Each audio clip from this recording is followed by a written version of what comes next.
ബീഹാറിൽ നിന്ന് കാറോടിച്ച് എറണാകുളത്തെത്തി സംവിധായകൻ ജോഷിയുടെ വീട്ടിൽ മോഷണം നടത്തിയ ഇർഫാൻ ഉപയോഗിച്ചത് ഒരു സ്ക്രൂ ഡ്രൈവർ മാത്രം.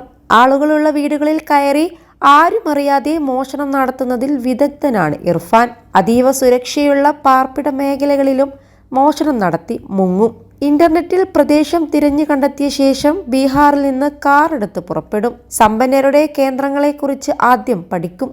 ഒരാഴ്ച വരെ സ്ഥലത്ത് തങ്ങിയ ശേഷമാകും വീട് കണ്ടെത്തുക. സാഹചര്യങ്ങൾ അനുകൂലമായാൽ മതിൽ ചാടി ഉള്ളിലെത്തും. മൂർച്ചയേറിയ ഉപകരണങ്ങൾ ഉപയോഗിച്ച് അടുക്കള ജനലിന്റെയോ വാതിലിന്റെയോ പൂട്ട് പൊളിച്ച് ഉള്ളിലെത്തി മോഷണം നടത്തും. ആഭരണങ്ങളാണ് കൂടുതലും പ്രിയം. അരമണിക്കൂറിൽ താഴെ സമയം കൊണ്ട് എത്ര സുരക്ഷയുള്ള ലോക്കറും തകർത്ത് ആഭരണങ്ങളുമായി സ്ഥലം വിടും. സംവിധായകൻ ജോഷിയുടെ വീട്ടിലും ഏതാണ്ട് അരമണിക്കൂറേ ഇർഫാൻ ചെലവഴിച്ചുള്ളൂ. ജോഷിയുടെ വീട്ടിൽ നിന്ന് അപഹരിച്ച മുഴുവൻ ആഭരണങ്ങളും കണ്ടെടുക്കാനായതും സംഭവം നടന്ന 15 മണിക്കൂറിനുള്ളിൽ പ്രതിയെ പിടിക്കാനായതും സിറ്റി പോലീസിന് അഭിമാനമായി. +2 ഡിഗ്രി കഴിഞ്ഞവർക്ക് വേൾഡ്സ് ഫസ്റ്റ് AR/VR ക്ലാസ് റൂമിലൂടെ സ്മാർട്ട് ഫോൺ എഞ്ചിനീയർ ആവാം. കൂടുതൽ അറിയാൻ വിളിക്കൂ ബ്രിഡ്കോ ആൻഡ് ബ്രിഡ്കോ.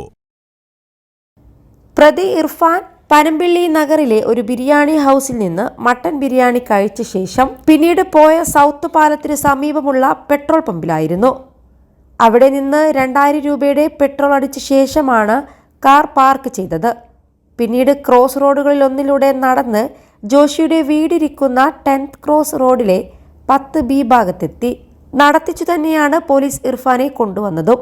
പോലീസിനെ കബളിപ്പിക്കാൻ നടത്തിയ വേഷം മാറലിന്റെ കഥ അവിടെ വെച്ച് ഇർഫാൻ വിശദീകരിച്ചു. മോഷണത്തിനായി കാറിൽ നിന്നിറങ്ങി വരുമ്പോൾ ധരിച്ചിരുന്നത് വെള്ള ടീഷർട്ടാണ്.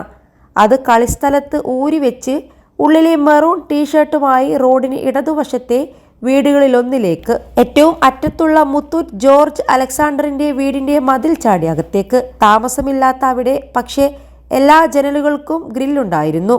അതോടെ മോഷണ ശ്രമം ഉപേക്ഷിച്ച് തൊട്ടടുത്ത മതിലിനുള്ളിലെ ഡോക്ടർ ജോജി ജോൺ വർക്കിയുടെ തുണ്ടിപ്പറമ്പിൽ വീട്ടിലെത്തി.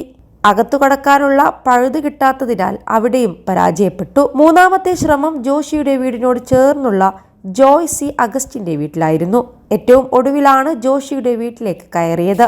ശനിയാഴ്ച പുലർച്ചെ മോഷണത്തിനു ശേഷം കാറിൽ രക്ഷപ്പെട്ട ഇർഫാനെ കർണാടക പോലീസിന്റെ സഹായത്തോടെ അതേ ദിവസം വൈകിട്ട് 5 മണിയോടെ ഉടുപ്പിയിൽ നിന്നാണ് അറസ്റ്റ് ചെയ്തത്.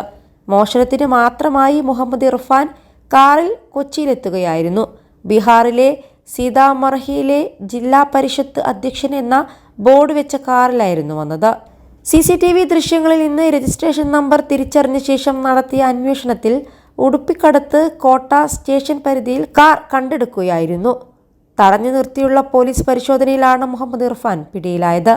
മുഹമ്മദ് ഇർഫാന് ഉജാല എന്നും വിളിപ്പേരുണ്ടെന്ന് ദേശീയ മാധ്യമങ്ങളിലെ പഴയ റിപ്പോർട്ടുകളിൽ പറയുന്നു. മോഷ്ടിച്ച പണത്തിൽ നിന്ന് 1 കോടി രൂപ ചെലവിട്ട് സീതാമർഹി ജില്ലയിൽപ്പെടുന്ന ജോഗിയ പഞ്ചായത്തിലെ 7 ഗ്രാമങ്ങളിൽ കോൺക്രീറ്റ് റോഡുകൾ നിർമ്മിച്ചു നൽകിയെന്നും മുമ്പ് മോഷണ കേസിൽ അറസ്റ്റിലായപ്പോഴുള്ള ഹിന്ദുസ്ഥാൻ ടൈംസിന്റെ റിപ്പോർട്ടിൽ പറയുന്നുണ്ടായിരുന്നു. 21 ലക്ഷത്തോളം സന്തുഷ്ടരായ ഉപഭോക്താക്കളും 2 ലക്ഷത്തോളം തിമിര ശസ്ത്രക്രിയകളും പൂർത്തിയാക്കിയ മലബാറിലെ ഏക കണ്ണാശുപത്രി അൽ സലാമ ഐ ഹോസ്പിറ്റൽ റോഡ് പെരിന്തൽമണ്ണ.